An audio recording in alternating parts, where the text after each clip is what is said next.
ওদের তো দাদা ট্যাবলেট খাওয়াই যায়, হ্যাঁ ট্যাবলেট খাই। কমে না হাতটা গুড়ি দাও। এই করে এখন তো দাম পানের সময় সময় পাইনি ওই পোলাই নিয়েছে এই দিন গাছটা চপ করে দিন আরে সর্বনাশ।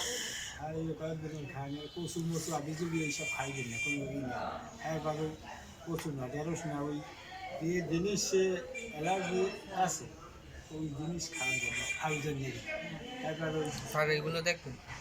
আলু কদম করে তো এইটা একটু দেখে লো, দেখে এটা বড় করিয়ে দেখে লো এটার মধ্যে আছে কি। এত বড় নেই লাগাত না এবার মাছ খাইবো আর ওই পুঁই শাক বুঝলি এইসব খাই না, পুঁই শাক টুই শাক হাতে অ্যালার্জি বাড়ে, অ্যালার্জি বাড়লে ইয়ে লঙ্গি পরে আসো না কেন? আমি কইলাম তা তাহলে লঙ্গি দিয়ে না দেখান যাইবে তো। দেখান যাইবে? হ্যাঁ। আর চলতে বেশি ভালো দেখ।